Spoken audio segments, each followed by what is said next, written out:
The stamp slammed down on the evaluation sheet with a metallic crack that echoed across Camp Pendleton's training ground, like a judge's gavel delivering a death sentence. The morning fog still clung to the San Diego hills, creating ghostly silhouettes of the obstacle course towers and barriers that had just witnessed something extraordinary. Ashley stood at perfect attention, her 5'2" frame dwarfed by the massive training structures around her, sweat streaming down her face in rivulets that she didn't dare wipe away. Her chest rose and fell in controlled breaths despite having just shattered a course record that had stood for 15 years. Master Sergeant Bradley held the clipboard with deliberate slowness, his 6'4" frame casting a shadow over Ashley as the rising sun broke through the marine layer. His face wore the expression of a man savoring a fine wine, except what he was savoring was the arbitrary power he held over the dreams and futures of 48 recruits who had volunteered for the most elite training the United States military had to offer. "Pathetic," he announced, his voice carrying that particular tone of contempt that senior NCOs perfect over years of breaking down civilians and rebuilding them as warriors. "Your completion time for the obstacle course is 14 minutes and 30 seconds. He paused, letting the number hang in the salt-tinged air. Around them, the other recruits stood in a rough semicircle, their own exhausted bodies still trembling from their attempts at the same course. Most of them had taken between 22 and 28 minutes. The official standard was 20 minutes. The previous record, set by a Navy SEAL who went on to earn the Medal of Honor in Afghanistan, was 15 minutes and 12 seconds. "Failed," Bradley continued, slamming the red stamp onto Ashley's evaluation form with enough force to make several recruits flinch. The silence that followed was broken only by the distant sound of helicopters conducting morning training flights and the harsh cawing of seagulls that had learned to scavenge around the base's mess halls. Recruit Marcus Thompson, standing 3 positions to Ashley's left, felt his jaw physically drop open.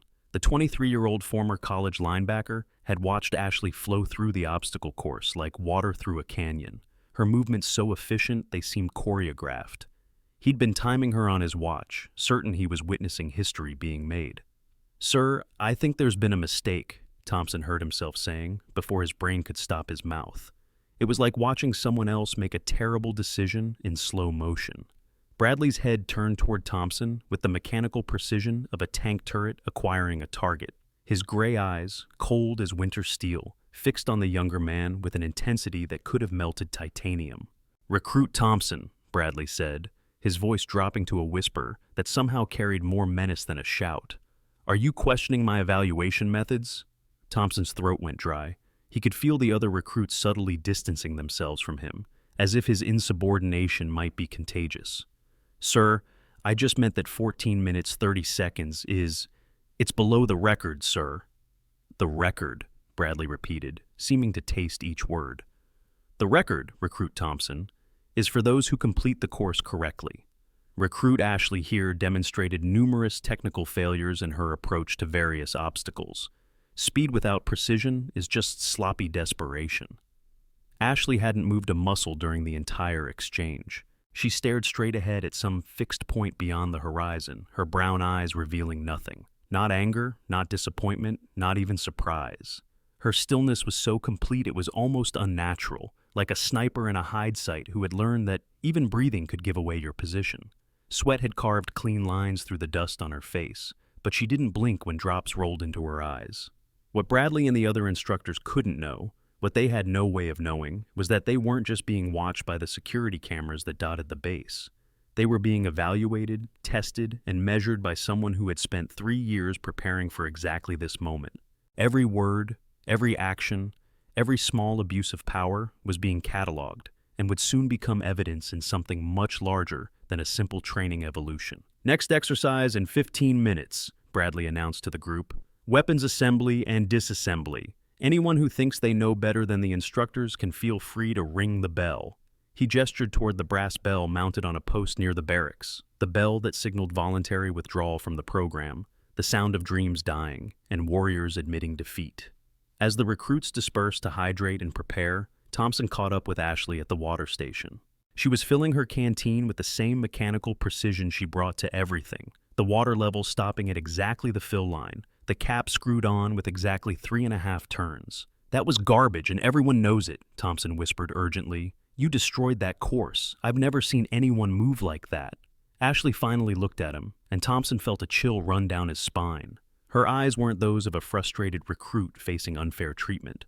They were older, colder, carrying the weight of something he couldn't identify, but that made his instincts scream danger. "Sometimes the only way to win is to let them think you're losing," she said quietly, then walked away toward the weapons station.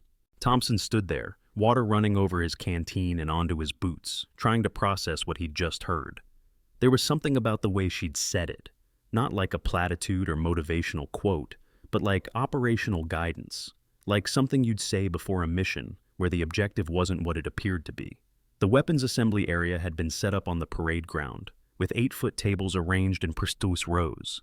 Each station had an M4 carbine, broken down into its component parts, laid out on cleaning mats.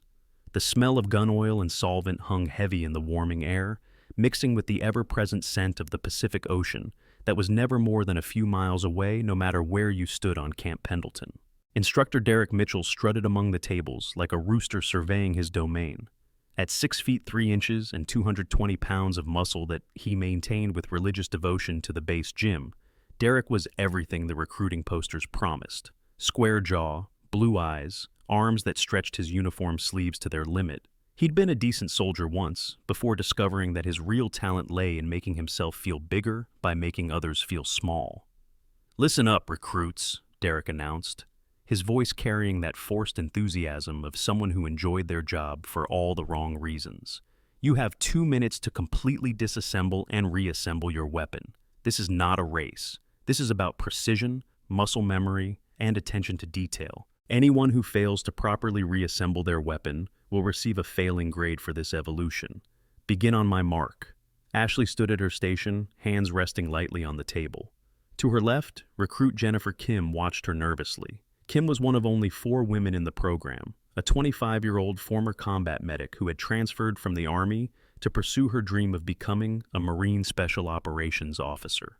She'd noticed how the instructors looked at the female recruits, the extra scrutiny, the slightly curled lips when they performed well, as if their success was somehow personally insulting. "Mark!" The parade ground erupted in the clatter of metal on wood as 48 recruits began breaking down their weapons. Most moved with the careful deliberation of people who had learned the process recently, double-checking each step against the mental checklist drilled into them during basic training. Ashley's hands moved differently. There was no hesitation, no conscious thought visible in her movements. The weapon came apart in her hands like it was eager to please her, each component sliding free with practiced ease. The upper receiver separated from the lower with a soft click. The bolt carrier group slid out like it was on rails. The charging handle, the buffer spring, the trigger assembly, each piece found its place on the mat in perfect alignment. Thompson, working at the station behind her, couldn't help but watch. Her hands never stopped moving, but they never hurried either. It was like watching a concert pianist who had played the same piece 10,000 times. Muscle memory so ingrained that conscious thought would only slow it down. 23 seconds to complete disassembly. Most recruits were just getting their bolt carrier groups out. The reassembly was even more impressive. Each component flowed back into place with the same liquid precision. No forcing, no fumbling, no need to visual verify that tabs were aligning with slots. The weapon came together in her hands like it was magnetized, each piece knowing exactly where it belonged. 47 seconds total. The charging handle pulled back with a satisfying snap. The trigger clicked on an empty chamber, and the weapon was complete. Perfect. Ready for war. Derek had been watching her from across the parade ground. He walked over slowly, deliberately, his boots striking the asphalt with metronomic precision. Other recruits were still struggling with their reassembly, but his attention was entirely on Ashley. He picked up her rifle, inspecting it with the kind of theatrical scrutiny designed more for show than actual evaluation. He checked the bolt, worked the charging handle, tested the trigger, even looked down to the barrel from the chamber end. Everything was textbook perfect. Beyond perfect. The kind of assembly that spoke of intimacy with the weapon that went beyond mere training. "Failed," Derek announced loudly enough for everyone to hear. Improper technique on the trigger assembly installation. Kim's head snapped up from her own weapon. She'd been watching Ashley's assembly process and knew that every single movement had been exactly as specified in the manual. More than that, It had been smooth in a way that suggested thousands of repetitions, the kind of muscle memory that couldn't be faked. "Sir," Thompson called out from his station, his own weapon still partially disassembled. "Her technique was perfect. I was watching—" "Recruit Thompson," Bradley's voice cut through the air from behind them. None of them had heard him approach. "That's twice this morning you have questioned instructor evaluations. Are you having difficulty understanding the chain of command?" Thompson's face flushed red. "No, sir." "Then perhaps you'd like to explain why you were watching Recruit Ashley instead of focusing on your own weapon. Unless you've developed some kind of special interest in her performance?" The implication hung in the air like poison gas. Thompson's jaw clenched, but he turned back to his own weapon without another word. Around them, other recruits kept their heads down, focused on their own assemblies with the intensity of people trying to become invisible. Ashley still hadn't said a word. She stood at attention beside her perfectly assembled weapon, staring straight ahead, but there was something in her posture, a quality of readiness that Derek found unsettling. Most recruits who had just been unfairly failed would show something: anger, frustration, disappointment. Ashley showed nothing, as if the entire interaction was happening to someone else, somewhere else, and she was just waiting for it to be over so she could continue with her actual mission.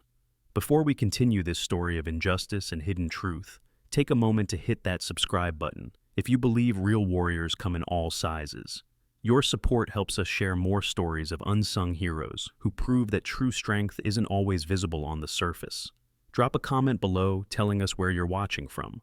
We love connecting with viewers who appreciate stories of determination against impossible odds. Lieutenant Heather Rodriguez watched the weapons assembly evolution from the observation tower, her binoculars tracking from recruit to recruit, but always returning to Ashley. Heather had been with the Special Operations Training Group for 3 years, the only female instructor in a program that seemed designed to remind her of that fact daily. She'd learned to navigate the boys' club mentality by being twice as good and keeping her mouth shut when the male instructors made their little jokes or gave each other knowing looks when a female recruit struggled. But this was different.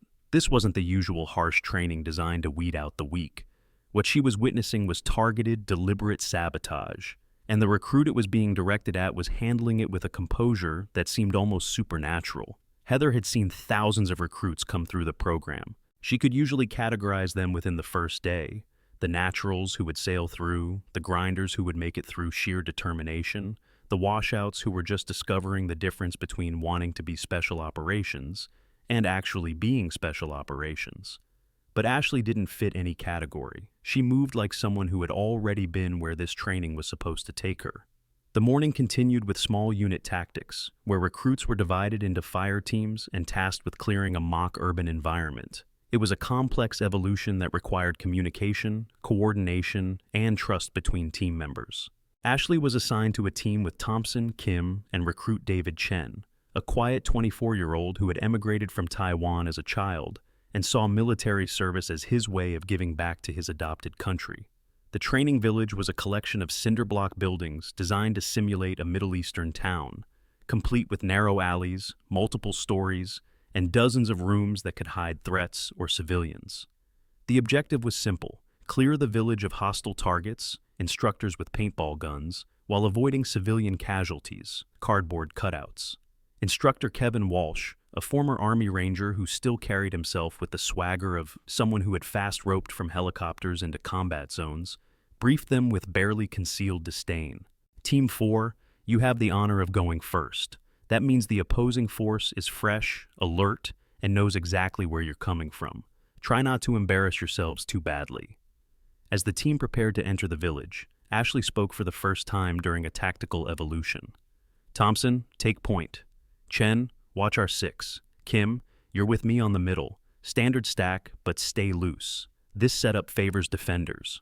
The way she said it, the casual authority in her voice, made the others automatically follow her guidance. Thompson, who had played linebacker at Michigan State and was used to being the alpha in most situations, found himself naturally deferring to her tactical assessment. They entered the village in a modified diamond formation, weapons up, each covering their assigned sectors.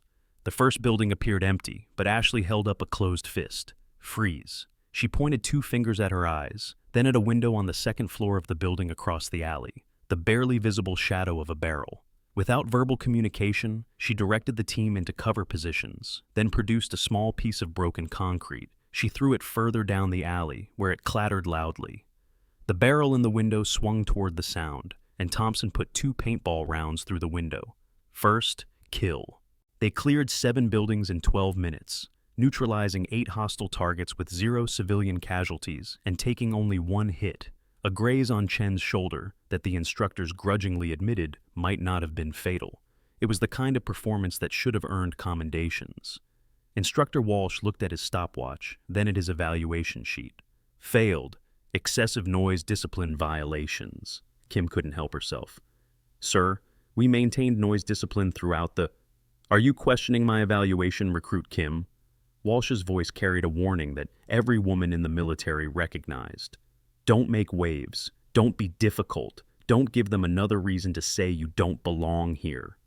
Kim fell silent, but her jaw remained clenched. She'd been a combat medic with the 82nd Airborne, had treated wounded soldiers under fire in Afghanistan, had earned a Bronze Star that she never talked about. And here she was being told she didn't know what noise discipline meant by someone who had probably never had to be quiet while artillery was falling around them. Ashley placed a hand briefly on Kim's shoulder, a gesture so quick the instructors might have imagined it. But Kim felt it, the solidarity, the shared understanding that this was bigger than just unfair treatment. This was systematic. The physical training portion of the day was supervised by Instructor Carter, the closest thing to a neutral party among the training staff. He was older, mid-40s, with gray streaking through his regulation haircut, and the kind of 1,000-yard stare that suggested he'd seen enough combat to know that the real enemy wasn't the person in your sights, but the politicians who put them there. 3-mile run, Carter announced. Full combat load, 25 minutes to pass, 20 minutes for a good score. Anything under 18 is exceptional. Fallout for PT gear. The recruits changed into their physical training uniforms and loaded their rucksacks with 45 pounds of gear. The course wound through the hills of Camp Pendleton, a brutal combination of steep climbs and treacherous descents that turned legs to jelly and lungs to fire. Ashley settled the ruck on her shoulders with practiced ease, adjusting the straps with small movements that distributed the weight evenly. These little details, the way she taped her feet to prevent blisters, the way she loosened her boots just enough to allow for foot swelling, the way she controlled her breathing before the run even started, were invisible to most observers. But Instructor Williams, watching from the shade of the command tent, noticed everything. Williams had been in the military for 22 years, with multiple deployments to Iraq, Afghanistan, and several countries that didn't officially have American military presence. He'd worked with every elite unit from Rangers to Delta, and he'd developed an eye for the subtle differences between those who had been trained for combat and those who had survived it. The run began with the usual chaos of 48 recruits finding their pace. Some sprinted out fast, trying to establish position. Others held back, conserving energy for the hills they knew were coming. Ashley started in the middle of the pack, her stride economical, her breathing controlled. By the first mile, she had moved up to the front third, not by passing people dramatically, but by maintaining her pace while others began to fade. Her foot placement was precise, avoiding loose rocks and roots that sent other recruits stumbling.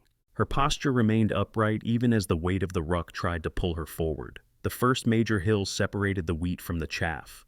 It rose 300 feet in less than a quarter mile, a brutal grade that reduced most recruits to a grinding walk. Ashley shifted her stride, shortened her steps, and powered up the hill like she had a motor hidden somewhere in her small frame. She crested the top and immediately lengthened her stride again, using the downhill to recover without losing speed. Thompson, who prided himself on his athletic conditioning, found himself watching her disappear around a bend ahead of him. He was suffering, his lungs burning, his legs screaming, sweat pouring down his face in sheets. But Ashley looked like she was out for a morning jog, like the 45-pound ruck was filled with feathers, like the brutal hills were just minor variations in an otherwise pleasant run. She crossed the finish line at 15 minutes and 43 seconds. It wasn't just exceptional, it was impossible. The course record, held by a Marine who had gone on to win ultramarathons after his military service, was 16 minutes and 30 seconds. Ashley had destroyed it by 47 seconds while making it look easy. Bradley was waiting at the finish line with his clipboard and his red stamp. He didn't even pretend to check his stopwatch. Failed. Missed checkpoint 3. Ashley's breathing had already returned to normal, while recruits were still staggering across the finish line behind her, some barely making the cutoff time. "Sir, I logged all checkpoints in sequence. Are you calling me a liar, recruit?" For the first time, something flickered in Ashley's eyes. Not anger exactly, but something harder, more dangerous. It was gone in an instant, replaced by the same neutral expression she'd worn all day. "No, sir." Ashley's perfect execution relied on precision timing, much like the military-grade smartwatch many special operators now use. These devices track biometrics, GPS coordinates, and can withstand extreme conditions from underwater operations to desert heat.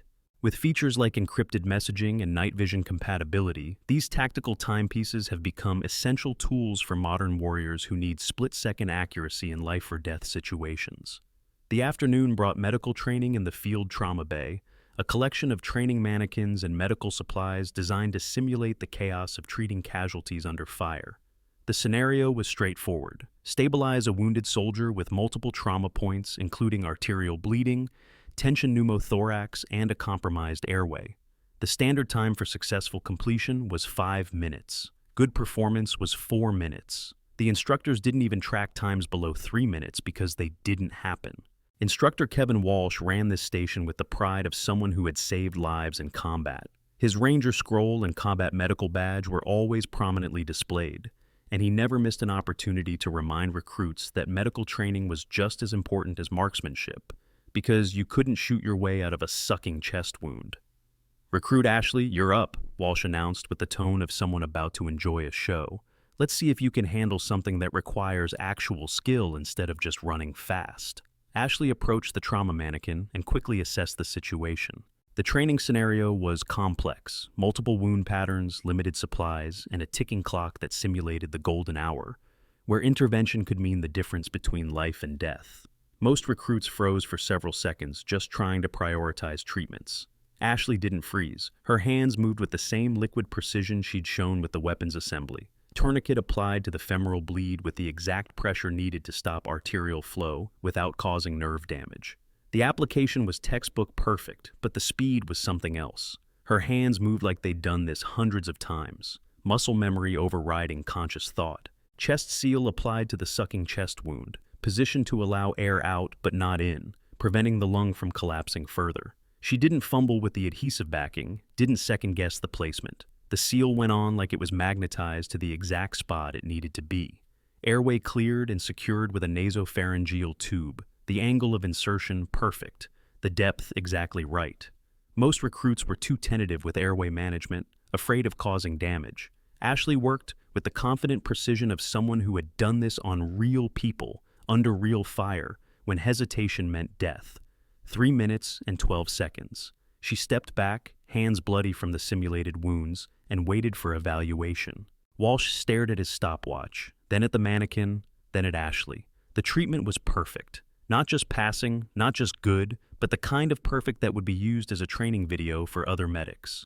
Every intervention in the right order, every technique executed flawlessly, every second maximized for efficiency without sacrificing precision.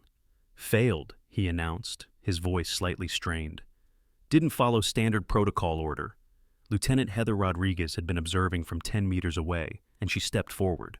"Instructor Walsh, she followed the march protocol exactly. Massive hemorrhage first, then airway, then breathing. That's the standard." Walsh's face reddened. "The standard I teach is different." She should have checked for other wounds before applying the tourniquet. "That's not what the Tactical Combat Casualty Care Guidelines specify," Heather said quietly. She was walking a dangerous line, challenging another instructor in front of recruits, but something about this situation was making her unwilling to stay silent. "Lieutenant, I've been doing combat medicine since before you joined the military," Walsh shot back. "I think I know when someone's doing it wrong." The tension between them was palpable.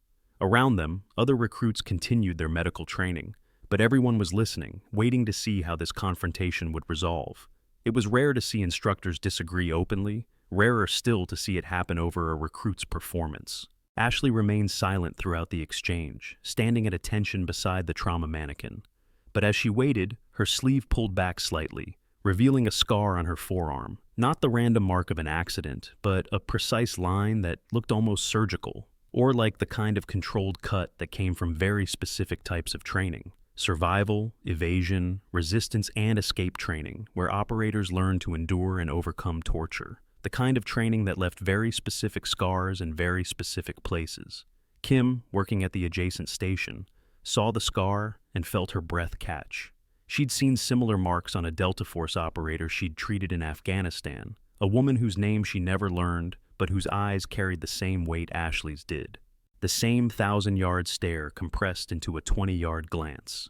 If Ashley's silent strength in the face of deliberate sabotage resonates with you, make sure to like this video and share it with someone who needs to hear that persistence pays off. Don't forget to ring the notification bell so you never miss our upcoming stories of military valor and hidden champions. As the sun began its descent toward the Pacific, painting the sky in shades of orange and red that photographers would call golden hour, but Marines called admin twilight, the recruits gathered for the day's final evolution, hand-to-hand combat training. This was where the instructors could really have their fun, where size and strength advantages could be used to humble recruits who might have excelled at other tasks. The sandpit had been groomed to perfection, a 20-foot circle of soft sand that would cushion falls but make movement exhausting. Around it, the other recruits formed a rough circle, some stretching, others already nursing bruises from the day's earlier training. The atmosphere was thick with testosterone and anticipation. Instructor Kevin Walsh stood in the center of the pit, rolling his shoulders and cracking his neck with the theatrical flair of someone who enjoyed being the center of attention. Combat training isn't about being the biggest or strongest, he announced, though his 6'2", 200-pound frame suggested he didn't really believe that.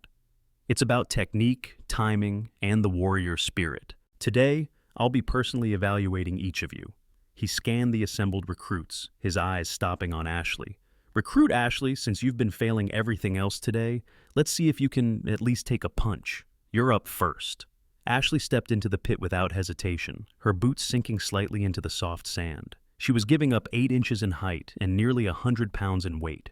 In any normal situation, it would be like watching a house cat fight a German shepherd. Standard rules, Bradley announced from the sideline, clearly enjoying the upcoming spectacle.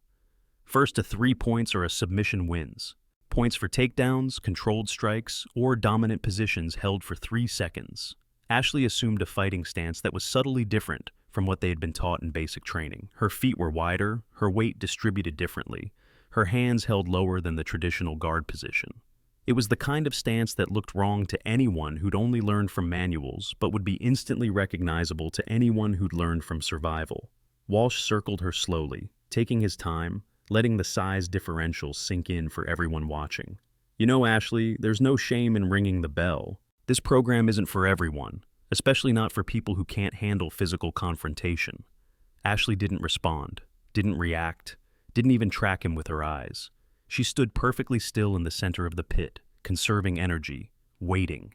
There was something unsettling about her stillness, like a landmine that you'd stepped on, but hadn't lifted your foot yet. Walsh attacked with a straightforward rush, the kind of bull charge that had overwhelmed dozens of recruits over the years. His plan was simple: use his size to drive her into the sand, establish dominant position, and make her tap out from the pressure. It was a technique that worked on 90% of opponents. Ashley wasn't in that 90%. At the last possible instant, she shifted her weight and pivoted on her back foot. Walsh's momentum carried him past her, and as he went by, she placed a light tap on his kidney, a scoring point in training, a potentially lethal strike in real combat. The movement had been so minimal, so efficient, that several recruits weren't even sure what had happened. Walsh spun around, his face flushed with embarrassment. "Lucky," he growled, resetting his stance. His second attack was more calculated, a combination of strikes designed to test her defense. A jab to measure distance, a cross to force her guard up, a hook to punish any openings. It was good technique, the kind of combination that had served him well in combatives tournaments. Ashley didn't block any of them. Instead, she moved just enough that each strike passed millimeters from its target. The jab displaced air next to her ear. The cross whistled past her chin. The hook found nothing but empty space where her ribs had been a split second before. It wasn't dodging in the traditional sense. It was like she could see the punches coming before Walsh threw them.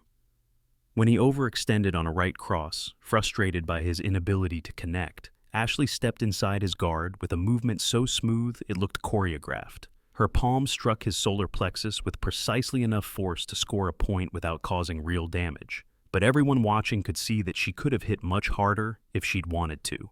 Point 2. The watching recruits had gone completely silent. This wasn't normal recruit performance. This wasn't even advanced training. This was something else entirely.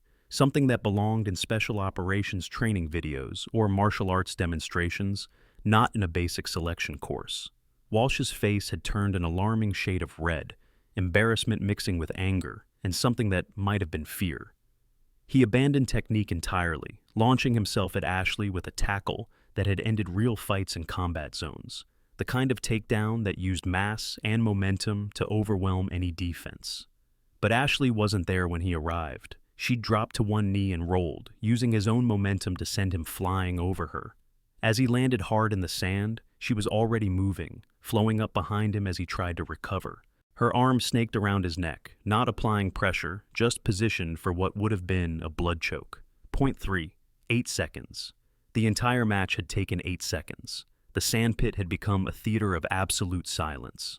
Walsh remained on his knees in the sand, his hand still extended toward where Ashley's leg had been a fraction of a second ago, grasping at air like a man trying to catch smoke. The humiliation wasn't just in the defeat. It was in the complete dismantling of everything he thought he knew about combat, accomplished by someone he'd dismissed as unworthy of wearing the uniform. Ashley stepped back from the circle, brushing sand from her knees with the same casual efficiency she might use to fold a map. Her expression hadn't changed throughout the entire 8-second demolition of a combat instructor. No satisfaction, no pride, not even the heavy breathing that should have accompanied such explosive movement. She simply returned to formation as if she'd completed a routine equipment check, rather than destroyed a man's entire worldview about female capabilities in combat. Bradley's face had turned a color that didn't exist in nature, somewhere between purple rage and white shock. The silence stretched for 3 seconds, 4, 5, each moment adding weight to Walsh's humiliation as he struggled to his feet, sand cascading from his uniform like the remnants of his authority. Failed, Bradley finally managed to force out, his voice cracking slightly on the word. Excessive force. Improper technique. Failure to follow standard military combatives protocol as outlined in Field Manual 3-25-150. The absurdity of the statement hung in the air like smoke from a distant fire. Every recruit present had just witnessed perfection, not the mechanical perfection of training manual movements, but the fluid efficiency that came from real combat, where wasted motion meant death and hesitation meant failure. Ashley had demonstrated the kind of muscle memory that couldn't be learned in a gym or dojo, but was earned in places where the difference between victory and death was measured in fractions of seconds. Thompson felt something inside him snap like a guitar string wound too tight. "That's complete bullshit! Recruit Thompson!" Bradley's roar could have been heard on the other side of the base. "You will report to my office immediately following evening formation. We are going to have an extensive discussion about your apparent inability to comprehend basic military hierarchy, your complete failure to understand when your opinion is desired, which is never, and your troubling tendency to defend failures and washouts." Thompson's hands clenched into fists so tight that his fingernails dug crescents into his palms. Kim placed a warning hand on his arm, her touch light but insistent. Around them, other recruits had developed sudden fascinations with anything that wasn't the scene unfolding before them.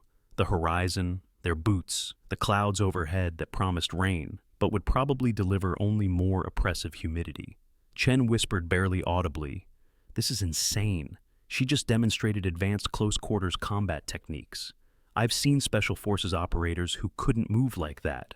"Quiet," Kim hissed, but her eyes agreed with every word. Ashley helped Walsh to his feet, extending her hand with the same neutral expression she'd worn throughout the humiliation. As Walsh gripped her hand to pull himself up, he felt the calluses on her palm tell stories that made his blood run cold. These weren't the random wear patterns of someone who worked out at a gym. The thick ridge along her index finger spoke of thousands of hours on a trigger. The distinctive scarring at the base of her palm came from fast rope operations, from helicopter insertions where every second counted. And rope burn was the least of your concerns. The unusual pattern between her thumb and forefinger suggested extensive knife work. Not training, but actual blade combat where the grip had to be perfect or you died. Their eyes met for a moment, and Walsh saw something that made his step backward involuntary. It wasn't anger or satisfaction or even contempt. It was patience. The kind of patience a predator shows when it's already surrounded its prey but is waiting for the perfect moment to strike. The kind of patience that suggested Ashley wasn't just enduring this treatment, she was documenting it, cataloging it, waiting for something specific to happen. "Thank you for the instruction, Instructor Walsh," Ashley said, her voice perfectly level, professionally neutral. "I'll work on following proper protocol in future evolutions." The words were correct, but something in the way she said them made Walsh's skin crawl. It was like watching a tiger thank the zookeeper for its cage. As the recruits were dismissed for the evening meal break, none of them noticed the figure standing in the shadow of the administration building, recording everything on a military-grade tactical camera. Specialist Cooper from base security had been tasked by Lieutenant Rodriguez to document training evolutions after she'd noticed significant discrepancies between written reports and recruit testimonies. What his camera captured over the past hour would later become Exhibit A through F in a court-martial that would fundamentally reshape special operations selection across all service branches. The mess hall that evening had the atmosphere of a funeral where everyone was afraid to acknowledge the deceased. Recruits sat in small clusters, voices pitched low, conversations halting whenever an instructor passed within earshot. The usual competitive banter and military jokes were replaced by tense whispers and meaningful glances. Everyone knew they had witnessed something significant, but no one quite knew what to do with the knowledge.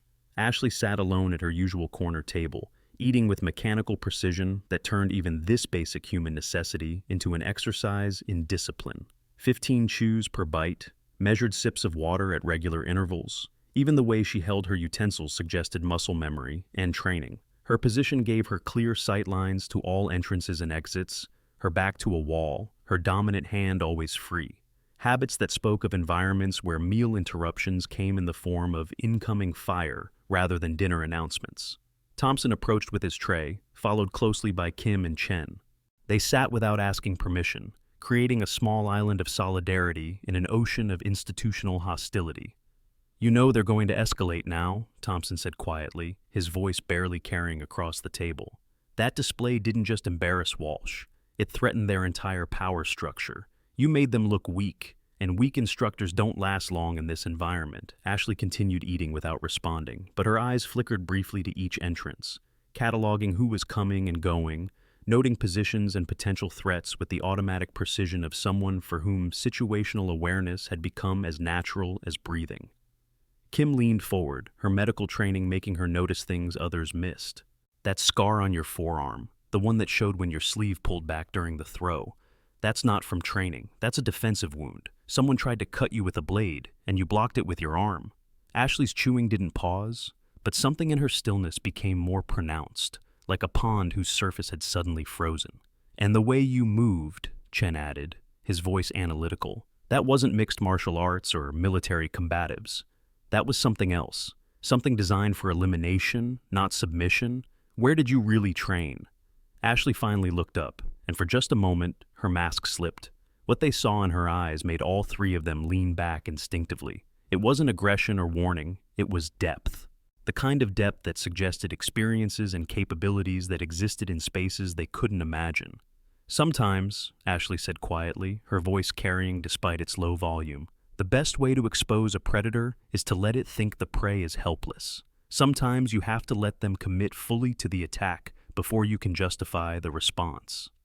Before anyone could ask what she meant, she stood, deposited her tray with military precision, and walked out of the mess hall. Thompson watched her go, his mind turning over her words. There was something about the way she'd said it, not like advice or philosophy, but like mission parameters she was following. "She's not really a recruit," Chen said suddenly, the words tumbling out before he could stop them. "She can't be. No recruit moves like that, thinks like that, has those kinds of scars." "Then what is she?" Kim asked. Thompson was quiet for a long moment, then said, "Someone with a mission, and we're either witnesses to it or obstacles in its path." Lieutenant Heather Rodriguez sat in her office in the administration building, far enough from the main training areas that conversations could remain private. Across from her, Specialist Cooper worked on a military laptop, his fingers flying across the keyboard as he pulled up file after file of footage from the past 3 days. "This is systematic," Cooper said, his voice tight with barely controlled anger.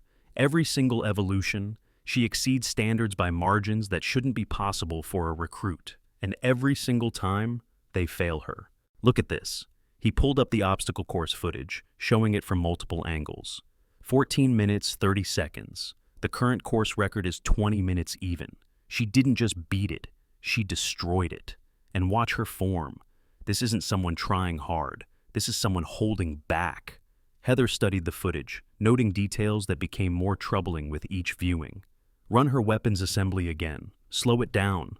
Cooper complied, and they watched Ashley disassemble and reassemble the M4 carbine in extreme slow motion.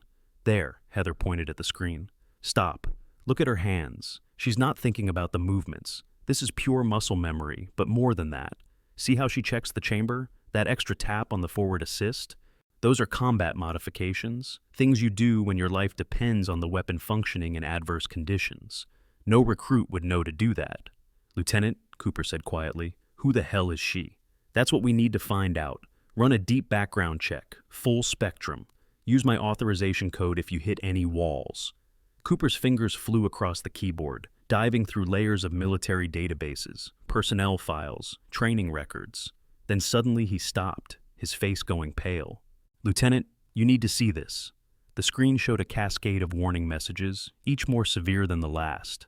"Access denied. Level 7. Classification required. Joint Special Operations Command. Ndandan. Eyes only file sealed by order of Commander, Naval Special Warfare Command. Warning. This access attempt has been logged and reported. Further attempts will result in immediate security response." "Jesus Christ," Cooper whispered. "Level 7 classification. I've been in military intelligence for 12 years, and I've never even heard of Level 7. That's beyond top secret, beyond special access programs. That's officially doesn't exist territory." Heather stared at the screen as pieces began falling into place like tumblers in a lock. She's not a recruit, she's an operator. Someone sent her here for a reason. But why? Why would someone with that level of classification subject themselves to this abuse? Heather was quiet for a moment, then said, "Because sometimes the only way to prove systematic corruption is to let it happen to you while documenting every instance. She's not here to pass selection. She's here to expose it." As if in response to her words, Heather's secure phone buzzed with an incoming message from a blocked number. "Stop digging or start drowning. Some secrets are buried deep for a reason. This is your only warning." She showed the message to Cooper, whose face went even paler. "Someone's watching us. Someone with the ability to monitor our database access in real time. Or," Heather said slowly, "someone's testing us to see if we're part of the problem or part of the solution." She deleted the message and looked at Cooper. "Make encrypted copies of everything. Multiple backups in different locations. Physical drives, not cloud storage. And Cooper, from now on, we document everything, but trust no one except each other." Night had fallen over Camp Pendleton like a thick wool blanket, heavy and suffocating.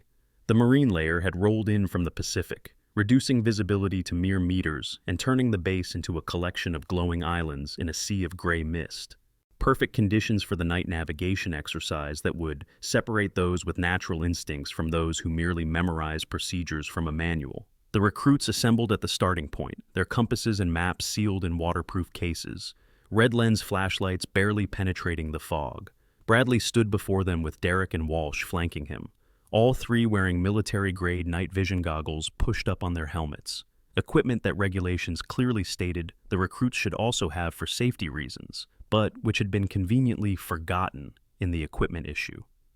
"Tonight's evolution is simple," Bradley announced, his voice carrying through the fog like a threat. "Navigate 3 miles of rough terrain, locate 10 checkpoints in sequence, and return within 2 hours. Anyone using unauthorized equipment will be immediately expelled. Anyone taking shortcuts will be failed. Anyone requiring assistance will be failed. Anyone who doesn't complete the course will be failed." What he didn't mention was that Derek and Walsh had spent the afternoon relocating half the checkpoints from their registered positions, moving them to locations that would be nearly impossible to find in the fog. They had also added natural obstacles, logs across paths, holes covered with brush, wire strung between trees at neck height. It was sabotage designed to injure and eliminate, particularly targeted at one specific recruit. Ashley stood at the starting line, her body completely still, while other recruits shifted nervously, adjusting gear and checking equipment one last time. But Ashley wasn't checking anything. She was mapping. Her eyes closed briefly as she built a three-dimensional model of the terrain in her mind, not based on the official map, but on the actual topography she'd memorized during her weeks of preparation. Every tree, every rock formation, every slope and depression existed in her mental landscape with GPS-level precision. "Begin," Bradley commanded, and 48 recruits disappeared into the fog like ghosts. Ashley moved differently than the others. While they crashed through underbrush and stumbled over unexpected obstacles, she flowed through the darkness like she was part of it. Her feet found stable ground without conscious thought. Her body adjusted to obstacles before her conscious mind registered them. She ducked under the wire Walsh had strung between two trees without slowing, stepped over the concealed pit Derek had dug without hesitation, navigated around the moved logs as if they had always been there. This wasn't training. This was muscle memory, earned in places where darkness was the only advantage against enemies with superior numbers and firepower. Places where a snapped twig meant death, where getting lost meant torture, where navigation errors were measured in blood. At checkpoint 3, she found evidence of tampering immediately. The disturbed earth where the marker should have been was obvious even in darkness. Derek had done a rushed job, not expecting anyone to notice in the fog. The actual marker had been moved 60 meters northeast, placed in a depression that would be invisible until you were practically standing on it. Ashley didn't search. She went directly to the backup marker that instructors didn't know existed, because they didn't know that each checkpoint actually had redundant markers, something only someone with access to the original course design documents would know. She logged both positions, creating a documentation trail of the sabotage. Behind her, moving with impressive stealth for someone his size, Instructor Williams followed at a distance. He'd volunteered for safety oversight, telling Bradley he wanted to ensure no recruits got seriously injured in the fog, but his real purpose was observation. Something about Ashley had been nagging at him since day one. The way she checked corners and open areas, the way her eyes tracked every person in her vicinity while appearing to stare at nothing, the way she moved with economy of motion that spoke of years of conditioning. At checkpoint 7, Williams watched through his night vision as Ashley stopped and knelt. She traced something in the dirt with her finger, a complex symbol that seemed familiar but wouldn't quite resolve in his memory. She stood and continued, leaving Williams staring at the symbol with growing unease. The memory hit him like a physical blow. Somalia, 8 years ago. A joint operation between SEALs and Delta Force that had gone catastrophically wrong, pinned down by overwhelming enemy forces, out of ammunition, preparing to make their last stand. Then from nowhere, a single operator had appeared, small, fast, lethal. 7 hostiles eliminated in 40 seconds, with nothing but a knife and controlled violence. The operator had vanished before anyone could identify them, leaving only that symbol drawn in blood on a wall. Command had classified the entire incident, but the story had become legend among Special Operations Forces. The ghost who saved Delta. "No," Williams whispered to himself. "It can't be." Ashley emerged from the fog at the finish line after exactly 48 minutes. Not breathing hard, not sweating despite the brutal pace she'd maintained. Her uniform was barely dirty, suggesting she'd navigated the rough terrain without making contact with most of it. She handed her checkpoint card to Derek, all 10 stamps in perfect sequence, including the ones from the relocated markers. Derek's face went through several expressions: surprise, confusion, anger, desperation, before settling on denial. "You cheated. You must have taken shortcuts. There's no way you could have found the checkpoints in that fog." "I request review of GPS tracker data to confirm route compliance," Ashley said, her tone professionally neutral but somehow still threatening. Derek had forgotten about the GPS trackers all recruits wore, designed specifically to prevent shortcut accusations. The blood drained from his face as he realized the trackers would also show that she'd covered extra distance to reach the moved checkpoints, documenting his sabotage. The tracker must have malfunctioned," he stammered. "All tracker data is backed up to base servers in real time," Ashley continued. "The review will show I covered 4.7 miles, not 3, because someone moved the checkpoints from their registered positions. That constitutes falsification of training standards and deliberate endangerment of personnel. Williams stepped out of the fog, and both Derek and Ashley turned to him. "I can confirm recruit Ashley took no shortcuts," Williams said, his eyes never leaving Ashley's face. "In fact, she covered additional distance to reach markers that had been relocated. My report will reflect the exact positions of all checkpoints, both original and moved." Bradley materialized from the fog like a bad dream, having monitored the radio traffic. "Instructor Williams, perhaps you were too far away to observe accurately in this fog." "I maintained visual contact throughout," Williams replied, meeting Bradley's glare without flinching. "I also documented the safety hazards that were added to the course. Wire strung at neck height, concealed pits, obstacles that weren't in the original course plan. Hazards that could have seriously injured or killed recruits."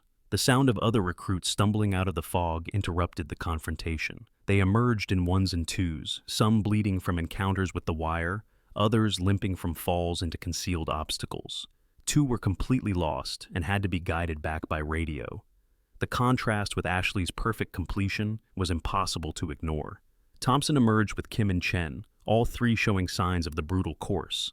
Thompson had a gash on his forehead from the wire. Kim's knee was bleeding through her uniform from a fall. Chen was limping from stepping in one of the concealed pits. "Jesus," Thompson said, looking at Ashley's pristine condition. "How did you—" "Recruits, return to barracks," Bradley cut him off. "Debrief will be at 0600. As the recruits filed away, Williams remained behind. "We need to talk," he said to Bradley. "What you're doing isn't training. It's targeted harassment that's going to get someone killed." "What I'm doing is weeding out the weak," Bradley replied. "If she can't handle a little extra challenge—" "A little extra challenge?" Williams interrupted. "You tried to decapitate recruits with wire strung at neck height in zero visibility conditions. You dug pits that could have broken ankles or worse. And you specifically targeted one recruit with sabotage that goes against every regulation in the training manual." "Prove it," Bradley said with a cold smile. Williams pulled out his phone, showing video he had recorded with the night vision attachment. "Already did. This goes to the base commander tomorrow unless you stop this targeted harassment immediately." Bradley's face darkened. "You're making a mistake, Williams. You don't know who you're protecting." "No," Williams said quietly. "I don't, but I'm starting to suspect she's someone you really don't want to keep pushing." Later that night, while the base slept, Ashley made her way to the roof of the barracks. The fog had lifted slightly, revealing stars between gaps in the clouds. She pulled out a satellite phone that shouldn't have existed in a recruit's possession, a device that incorporated encryption technology that wouldn't be available to regular military units for another 5 years. She dialed a 20-digit number from memory, waiting as the connection routed through 7 different satellites and multiple encryption protocols. "Phoenix, this is Raven," she said quietly. "Situation report." The voice on the other end was digitally distorted but carried absolute authority. "Status? They're escalating as predicted. Tonight was attempted physical harm through course sabotage. Multiple recruits injured, all documented. Your assessment? It's worse than the initial intelligence suggested. This isn't just discrimination. It's systematic elimination of anyone who threatens their power structure. Female recruits, minorities, anyone who excels beyond their narrow parameters. We're losing potential Tier 1 operators because instructors feel threatened by excellence that doesn't look like them. Timeline? They're going to push for a breaking point within 48 hours. Based on their pattern, next will be something that provides plausible deniability, a training accident that's not quite an accident, ROE, still observational only unless lives are in immediate danger. The package is moving, 48 hours. Document everything. But Raven, the voice paused. If they cross the line, you are authorized to respond with appropriate force. Define appropriate. Whatever keeps you and the other recruits alive. Your safety takes precedence over the operation if necessary. Understood. The line went dead. Ashley disassembled the phone into components that looked like random electronic parts. A battery that appeared to be for a flashlight, circuits that could belong to a radio, pieces that separately meant nothing but together represented technology that officially didn't exist. As she turned to leave, she found Instructor Williams standing in the stairwell shadow, having arrived silently despite the gravel on the roof. "Beautiful night for stargazing," Williams said conversationally. though his posture suggested he was ready for violence if necessary.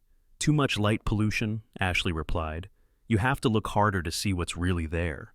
Williams stepped into the moonlight, and Ashley could see his face clearly. His eyes carried the weight of someone who had seen too much, done too much, and was trying to find redemption in training the next generation. "That symbol you drew in the sand," Williams said slowly. "I saw it once before. Somalia, 8 years ago. Delta and SEAL Team 6 pinned down, out of options. Then someone appeared, small, fast, lethal, saved 18 operators and vanished, left that symbol in blood." Ashley remained perfectly still, calculating distances, angles, escape routes.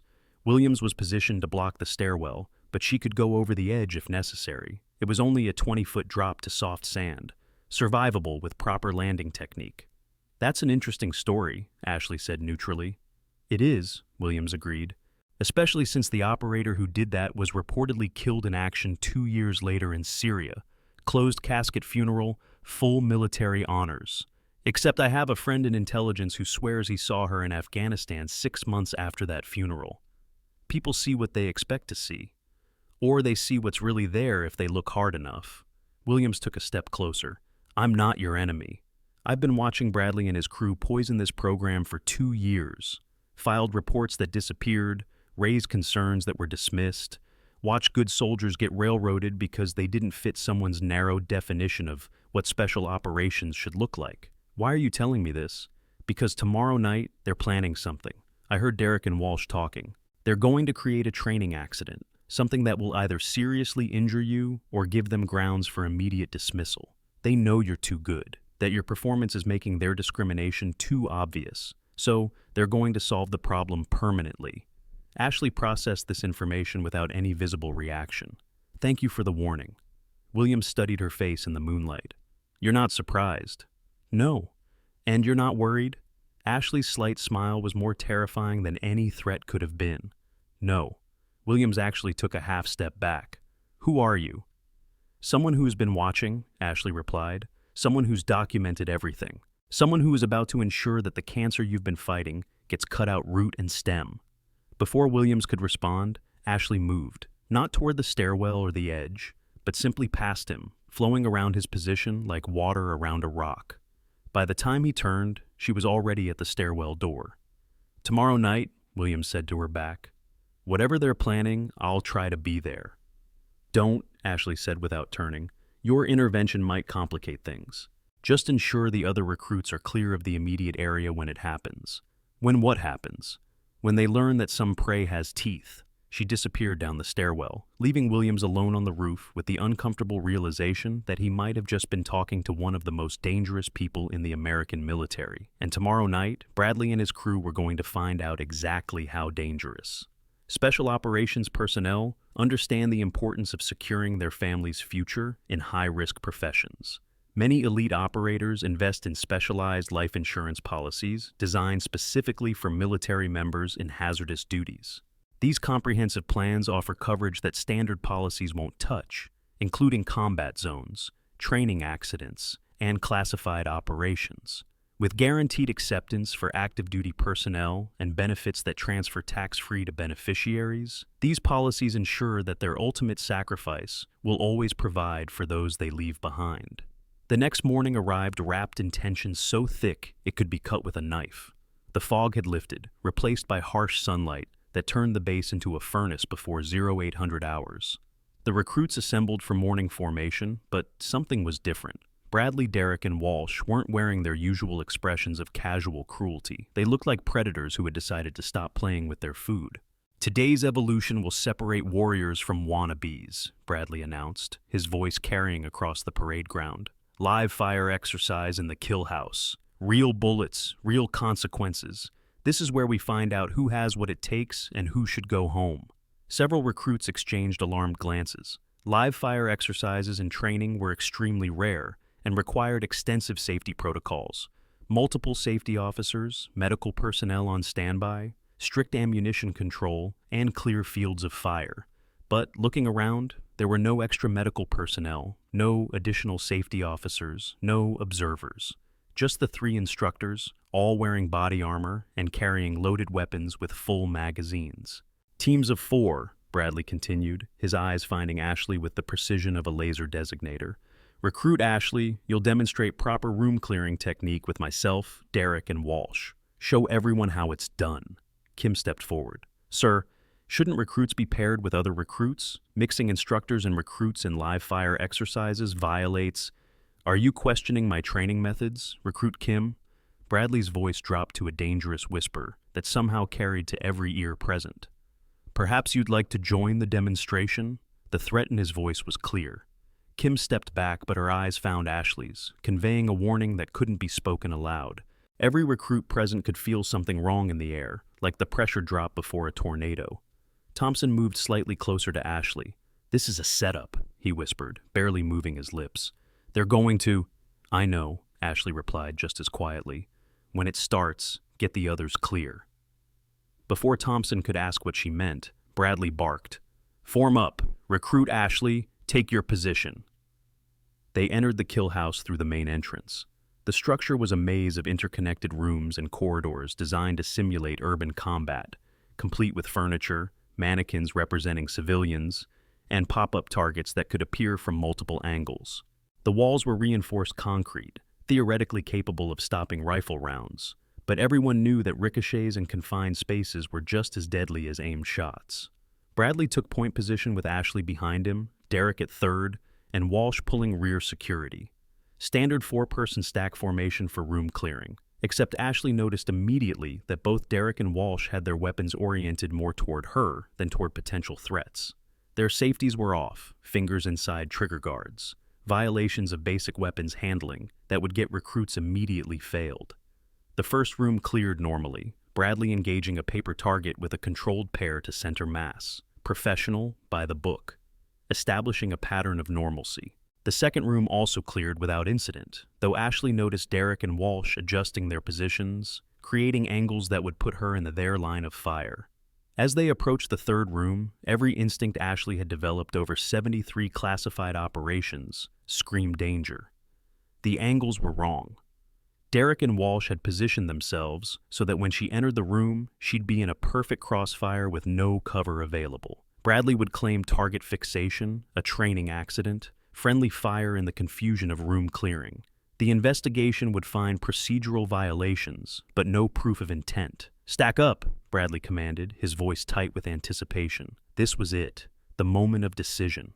Ashley could refuse and be dismissed for insubordination, or enter the room and trust in skills that had kept her alive through situations that would be considered impossible if they weren't classified. She made her choice. Ashley entered the room, but not how they expected. Instead of following Bradley through the door in standard formation, she went low and fast, diving through the doorway in a combat roll that took her below their anticipated fields of fire.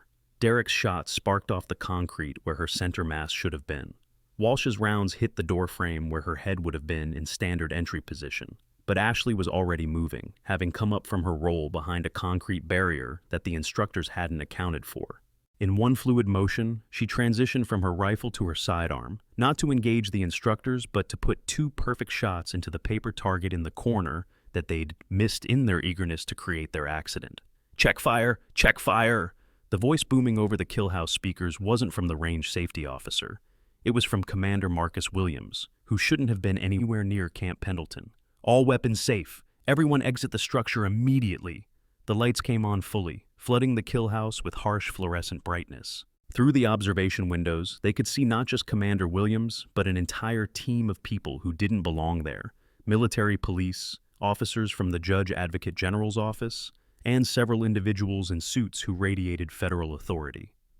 Master Sergeant Bradley, Sergeant Derek, Sergeant Walsh, one of the suited individuals announced, holding up credentials. Special Agent Harrison, Naval Criminal Investigative Service. You're under arrest for conspiracy to commit murder, attempted murder, conduct unbecoming, falsification of official records, and violation of Article 134 of the Uniform Code of Military Justice. Derek started to raise his weapon in panic, whether to fight or flee unclear even to him. But Ashley had already moved. Her rifle butt struck his wrist with surgical precision, sending his weapon clattering across the concrete floor. Walsh tried to react, but she swept his legs and put him down hard, her knee finding the exact nerve cluster that made resistance impossible without causing permanent damage. Bradley stood frozen, his mind trying to process how his perfect plan had become his worst nightmare. "You can't! This isn't— I want a lawyer." "You'll get one," Agent Harrison said. "You'll need one. We have video evidence of you attempting to murder a federal agent." The words hung in the air like a grenade with the pin pulled. Federal agent. Not recruit, not even military. Federal agent. "That's impossible," Bradley whispered. "She's just a recruit." Her paperwork was designed to make you think that," a new voice said from the entrance. Everyone turned to see a figure that made even the NCIS agents step aside respectfully. Vice Admiral Thomas Reeves, commander of Naval Special Warfare Command, walked into the kill house with the authority of someone who had shaped American special operations for 2 decades.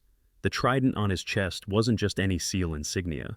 It was the triple canopy trident that indicated DevGru, SEAL Team 6, the unit that handled operations that officially never happened. "Recruit Ashley," the Admiral said formally, though there was something in his tone that suggested personal familiarity. Or should I say Special Agent Ashley Mitchell, Defense Intelligence Agency, currently attached to Joint Special Operations Command Task Force 7. The silence that followed was absolute.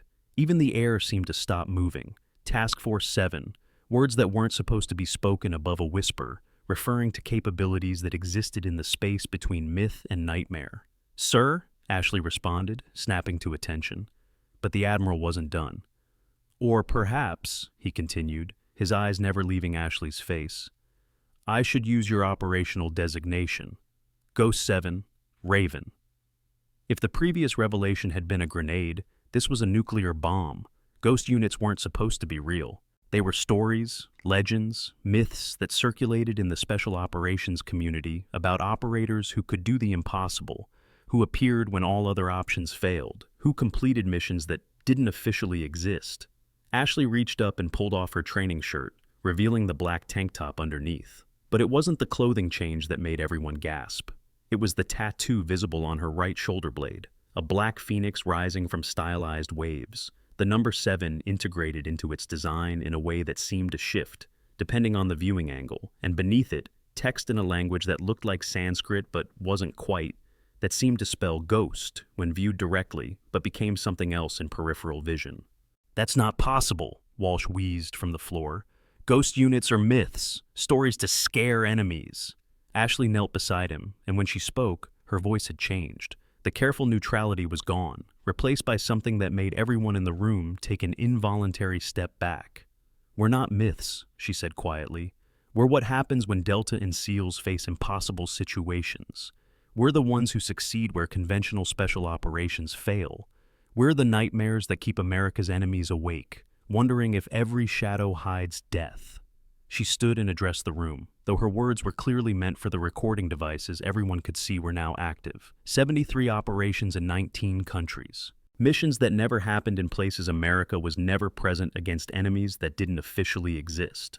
While you've been playing soldier, making yourself feel important by crushing the dreams of qualified candidates, I've been eliminating threats to this nation that you couldn't imagine in your worst nightmares. Thompson found his voice. The obstacle course time, the weapons assembly, the combat techniques. 60% effort, Ashley confirmed. Maybe 70 on the navigation course. Had to make it believable. My actual capabilities are classified beyond your clearance level, but let's just say that if I'd performed at full capacity, it would have been obvious I wasn't a recruit. The Admiral pulled out a tablet, swiping through files. "Let me paint a clearer picture. Operation Broken Dawn, Yemen. Agent Mitchell infiltrated a terrorist cell and eliminated 7 high-value targets in a single night without leaving any evidence America was involved. Operation Silent Storm, location classified. She spent 4 months undercover in a hostile military structure, gathering intelligence that prevented a nuclear weapon from being sold to terrorists." He looked at Bradley, who had gone pale. "Operation Mockingbird, Camp Pendleton. She documented systematic discrimination that has resulted in the wrongful elimination of 43 female candidates from special operations selection over the past 3 years.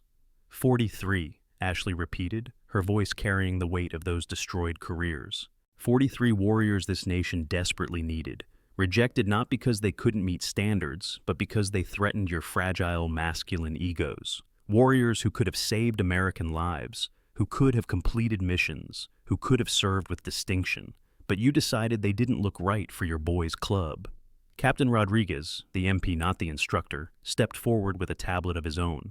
"Every discriminatory action has been documented. We have video evidence of falsified records going back months.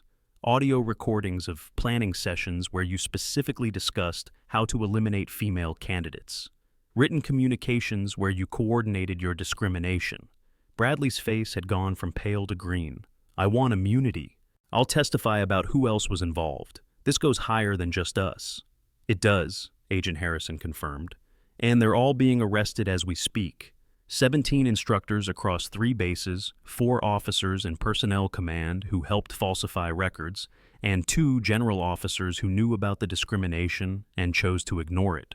A commotion outside drew everyone's attention. Through the windows, they could see helicopters landing, not standard Blackhawks, but modified aircraft that looked like they belonged in a science fiction movie. Operators in gear that wouldn't be standard issue for another decade fast roped down, establishing a perimeter with the efficiency of a well-oiled machine. One of the operators entered the kill house, removing their helmet to reveal a woman with close-cropped blonde hair and eyes that had seen too much. She looked to be in her early 30s, but carried herself with the authority of someone much older. "A Raven," she said to Ashley, "Phoenix wants you wheels up in 15. We have a situation developing that requires immediate attention." Ashley nodded, then turned to address the recruits who had been brought to witness the aftermath. Thompson, Kim, Chen, and others stood in shocked silence, trying to process what they'd just learned. "Every one of you has potential," Ashley said, her voice carrying to every corner of the facility. "Don't let anyone tell you otherwise because of what you look like, where you come from, or what's between your legs. The only thing that matters in special operations, in any military service, is whether you can complete the mission when everything goes wrong and failure means people die." She looked directly at Thompson. "You stood up for what was right, even when it could have cost you everything. That's the kind of moral courage special operations really needs." To Kim, "Your medical skills and analytical mind are exactly what Tier 1 units are looking for." To Chen, "Your technical abilities and strategic thinking would make you invaluable in intelligence operations." She reached into her pocket and pulled out 3 challenge coins, tossing one to each of them. The coins were black metal that seemed to absorb light, with no text or unit designation, just the Phoenix symbol and the number 7. "Those aren't souvenirs," Ashley said. "They're invitations. Complete your training, prove yourselves in the field, and in 2 years, you'll receive coordinates. Be there at the exact time specified, and you'll learn what those coins really mean." After witnessing this incredible revelation, subscribe now to see more stories of hidden heroes and military justice. Share this video with others who need to know that discrimination has no place in our armed forces. What would you have done in Ashley's position? Let us know in the comments below. The blonde operator handed Ashley a gear bag. "Your equipment, ma'am." Ashley moved to a corner and changed without ceremony or modesty. In her world, privacy was a luxury that got people killed. The gear that emerged from the bag told its own story. Body armor with actual bullet impacts that had been stopped. A helmet with night vision capabilities that wouldn't be available to regular units for years.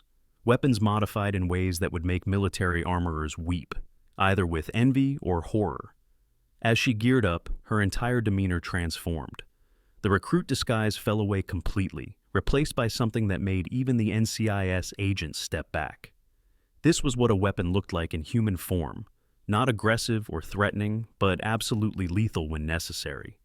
"One more thing," Ashley said before heading into the helicopters. "The discrimination didn't just affect women. African American operators, Hispanic operators, Asian operators, gay operators, anyone who didn't fit their narrow definition of what special operations should look like. That ends today." Admiral Reeves nodded. "Effective immediately, all special operations selection programs will be reviewed and restructured. Every candidate who has failed over the past 5 years will have their records reviewed. Those who were wrongfully eliminated will be offered the chance to return." He looked at Bradley, Derek, and Walsh, who were being led away in restraints. You three will face court-martial with specifications, including attempted murder, conduct unbecoming, falsification of official records, and violation of equal opportunity directives. Based on the evidence already collected, you're looking at 20 to 30 years in military prison. As they were loaded into an MP vehicle, Bradley turned back to look at Ashley. "Why?" he asked. "Why let us humiliate you for 3 days when you could have stopped it at any time?" Ashley's response was quiet, but carried clearly across the parade ground. "Because someone needed to prove how deep the rot went. One accusation can be dismissed. One incident can be covered up. But 3 days of systematic discrimination, all documented, all witnessed, that's undeniable. And sometimes, to catch a predator, you have to let it think the prey is helpless right up until the moment you show your teeth." The helicopters were warming up, their rotors beginning to turn. Ashley jogged toward them, with the easy stride of someone who had done this hundreds of times. As she reached the lead aircraft, she turned back one more time. "Oh, and Bradley," she called out. "That 93 minutes you took to complete the obstacle course on your best day, I've done it in 8 minutes 42 seconds. The weapons assembly you do in 3 minutes, 38 seconds, that hand-to-hand combat you're so proud of. I could have killed Walsh 17 different ways in those 8 seconds, but I chose the one that would humiliate without causing permanent damage." She paused, then added, "I wanted you to understand that the woman you called pathetic, the one you said didn't belong, could have eliminated everyone on this base before lunch and still had time for coffee. The only reason you're alive is professional courtesy and the fact that I needed you functional for the court-martial." The words hung in the air like a challenge to anyone who still doubted what they were witnessing. Then Ashley pulled herself into the helicopter with the fluid grace of someone returning home. Inside the aircraft, the blonde operator handed her a tablet with mission briefings. "The situation in Malaysia has deteriorated. We have 17 Americans trapped in a hotel that's been taken over by insurgents. Local government says it's impossible to rescue them without massive casualties." Ashley studied the tactical layout, her mind already working through approach vectors and elimination sequences. "Impossible is just another word for Tuesday in our world. What's our insertion window?" "Wheels up in 5. We'll brief en route. Phoenix wants this resolved within 48 hours. Ashley nodded, already transitioning from the training environment to operational mode. But part of her attention remained on Camp Pendleton, on the recruits who were just beginning to understand that the military they'd joined had layers they'd never imagined. Thompson stood on the parade ground, turning the challenge coin over in his hands. Kim and Chen stood beside him, all three watching the helicopters disappear into the morning haze. "Do you think it's real?" Chen asked. "The invitation?" Thompson looked at the coin, noting how it seemed to weigh more than its size suggested, how the Phoenix's eyes caught the light in ways that shouldn't be possible. Everything that just happened was impossible, but it was real. So, yeah, I think the invitation is real too. Kim pulled out her phone, already researching. Ghost units don't exist in any official documentation, but there are patterns. Operations that succeed when they shouldn't, enemies eliminated in ways that don't match conventional tactics. American citizens rescued from impossible situations with no explanation of how. "And now we know," Thompson said quietly. "They're real, and one of them just saved us from instructors who would have destroyed us for not fitting their mold." Lieutenant Heather Rodriguez, the instructor, not the MP, approached them. "The Admiral wants to see you three. Something about accelerated placement in a new program they're developing." As they walked toward the administration building, Thompson looked back at where the helicopters had disappeared. Somewhere out there, Ashley Mitchell, or whatever her real name was heading into another impossible situation. But now he understood something crucial. Impossible was relative. What seemed impossible to regular forces was just another mission for those who operated in the shadows between what was acknowledged and what was necessary. Elite operators transitioning to civilian life often pursue advanced education through specialized online programs designed for military veterans. These accelerated degree programs in fields like cybersecurity, intelligence analysis, and strategic management translate combat experience into academic credits, allowing warriors to earn advanced degrees in half the traditional time. With complete online flexibility and dedicated military support services, these institutions understand that battlefield leadership translates directly to civilian excellence. 3 hours later, the base was still in shock. Word had spread quickly. Instructors arrested, a special operations selection program exposed as systemically corrupt, and the revelation that ghost units were real. But in a secure conference room, away from the chaos, Admiral Reeves was conducting a very different kind of briefing. Thompson, Kim, and Chen sat across from him, their challenge coins on the table between them. Also present were Lieutenant Rodriguez, Instructor Williams, and several individuals whose uniforms bore no insignia, whose names were not provided, whose very presence suggested classification levels beyond top secret. What you witnessed today, the Admiral began, was the tip of an iceberg. The corruption in our selection programs was just one symptom of a larger disease. We're losing the next generation of warriors to institutional prejudice, and that ends now. One of the unidentified individuals spoke, their voice carefully modulated to prevent identification. The ghost units have always selected based solely on capability. We don't care about gender, race, orientation, or any other factor except this. Can you complete missions that shouldn't be possible?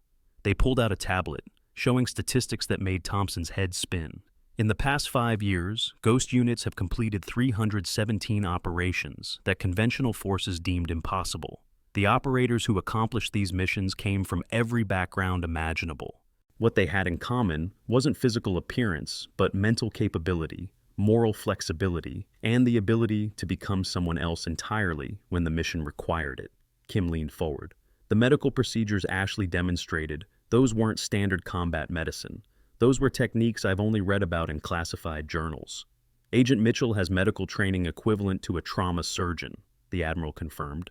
She also speaks 14 languages, can fly 17 different types of aircraft, and has expertise in electronic warfare that our cyber command is still trying to understand. That's what ghost unit training produces, not specialists, but operators who can become whatever the mission requires. Chen studied his challenge coin. The invitation, it's real. If you complete your current training, distinguish yourselves in the field, and maintain absolute discretion about what you've learned today, then yes, in 2 years, you'll receive coordinates. But understand this. Accepting that invitation means ceasing to exist in any conventional sense. Your records will be altered, your presence erased from normal military channels. You'll become ghosts. Thompson thought about Ashley, about the way she'd endured 3 days of humiliation to expose corruption that had destroyed dozens of careers. What happened to the other 43, the ones who were wrongfully eliminated? Lieutenant Rodriguez answered, "They're all being contacted today. Every single one is being offered the chance to return, with full back pay and accelerated placement based on their original assessment scores. 12 have already accepted." "And Bradley, Derek, Walsh?" Kim asked. "Court-martial proceedings begin next week," the Admiral said. "Based on the evidence Agent Mitchell collected, conviction is certain. But more importantly, their entire network is being dismantled. 17 bases are under investigation. Every selection program is being reviewed. The institutional discrimination that they represented is being carved out root and stem." Instructor Williams, who had been quiet until now, finally spoke. "I've been fighting this system for 2 years, filing reports that went nowhere, watching good soldiers get railroaded. What Agent Mitchell did in 3 days accomplished more than 2 years of going through proper channels. Sometimes," one of the unidentified individuals said, "the system is so broken that you have to break it completely before you can rebuild it properly." The briefing continued for another hour, covering opportunities, responsibilities, and the reality of what accepting those challenge coins might eventually mean. As they were dismissed, Admiral Reeves stopped them at the door. "One more thing. Agent Mitchell wanted me to give you this." He handed them a sealed envelope. Thompson opened it, finding a single sheet of paper with a handwritten note. "The path ahead is harder than anything you've faced. The training is brutal, the missions are impossible, and the isolation is real. But if you choose to walk this path, you'll become something more than soldiers. You'll become the guardians who stand between civilization and chaos, operating in shadows so others can live in light. The phoenix rises not from ashes, but from waves, because sometimes you have to drown before you can fly. Raven." Below the message was a series of numbers that meant nothing to most people, but that Kim recognized immediately. "These are GPS coordinates." Chen pulled out his phone, entering them into a mapping application. "It's the middle of the Pacific Ocean. There's nothing there. Nothing that appears on civilian maps," Admiral Reeves corrected. But if you're there at the right time with the right invitation, you'll find that some of the most important places in the world don't officially exist. 6 months later, Camp Pendleton's selection program had been completely transformed. The new assessment standards were brutal but fair, focusing entirely on capability rather than conformity. The success rate for female candidates had increased by 400%, not because standards were lowered, but because artificial barriers were removed. Bradley, Derrick, and Walsh had been convicted on all charges. Bradley received 25 years in military prison. Derrick got 20. Walsh, who had cooperated with investigators and revealed the full extent of the network, received 15. Their conviction sent shockwaves through the military establishment, making it clear that discrimination would no longer be tolerated or overlooked. Thompson completed his advanced training with distinction, specializing in urban warfare and hostage rescue. Kim became one of the youngest combat medics to be certified in advanced trauma surgery. Chen disappeared from official records after demonstrating capabilities in electronic warfare that caught the attention of agencies that didn't officially exist. 2 years to the day after receiving their challenge coins, all three received identical messages on phones they didn't remember acquiring, with numbers that weren't registered to any carrier. The Phoenix rises, coordinates follow, come alone, tell no one, bring nothing but the coin. Your old life ends at these coordinates. Your real life begins. Ghost 7 Command. Thompson stood on a cliff overlooking the Pacific, the coordinates pointing to empty ocean 300 miles from the nearest land. But he knew better now. He'd learned that the most important things often existed in the spaces between what was acknowledged and what was necessary. At exactly the specified time, he threw his challenge coin into the ocean. It should have sunk, but instead it seemed to hover on the surface, glowing with a light that shouldn't exist. From beneath the waves, something rose, not a submarine in any conventional sense, but something that looked like it had been designed by people who had access to technology decades ahead of current capabilities. A hatch opened, and a figure in black tactical gear gestured for him to jump. It was a 60-foot drop into churning ocean, with no visible way to survive. Thompson didn't hesitate. He jumped.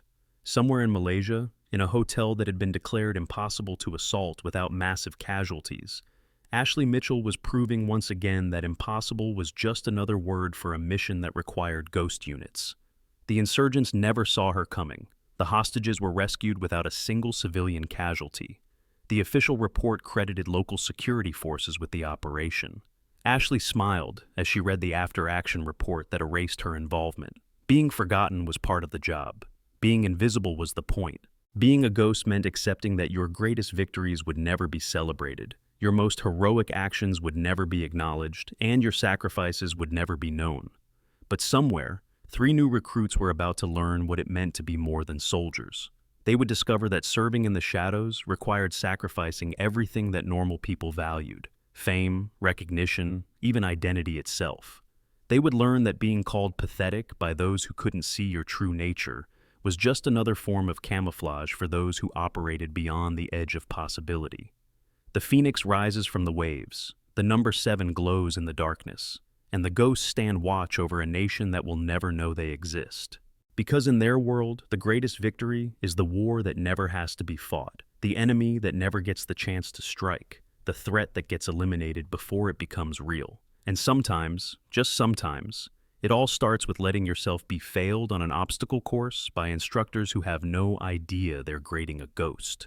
Thompson surfaced inside the submarine-like vessel, gasping for air, to find Kim and Chen already there, soaking wet but smiling. Standing beside them, dry and composed as always, was Ashley Mitchell. "Welcome to Phase 2, she said. "Your real training starts now. Everything before this was just to see if you had the right foundation. Now we find out if you can become ghosts." Behind her, the wall displayed photos of ghost unit operators, no names, just call signs and operational tallies. At the top, a familiar photo of Ashley with the simple inscription, "Raven, proved that discrimination's greatest weakness is underestimating those it seeks to suppress." "Your first lesson," Ashley continued, "is that everything you thought was impossible is just something that hasn't been attempted by the right person yet. Your second lesson is that the right person might be you." The vessel submerged, heading for coordinates that didn't exist, to train warriors who wouldn't be acknowledged, for missions that would never be admitted. But somewhere in the Pentagon, In a secure room that required presidential authorization to enter, a list was being updated. 3 new names were being added to a roster that officially didn't exist. 3 new ghosts were being born. And at Camp Pendleton, on the obstacle course that had started it all, a new recruit was struggling to make the 20-minute standard. She was small, overlooked, dismissed by some as not having what it took. But Lieutenant Rodriguez, watching from the finish line, saw something in her movement, a efficiency that suggested capabilities beyond appearance. Rodriguez fingered the challenge coin in her pocket, the one Ashley had slipped her during the chaos of that day 2 years ago. Maybe, just maybe, they had found another ghost in the making. The cycle continued, the phoenix rose, and in the shadows between impossible and necessary, America's real guardians stood watch, the end. But in the ghost units, every ending is just the beginning of the next impossible mission.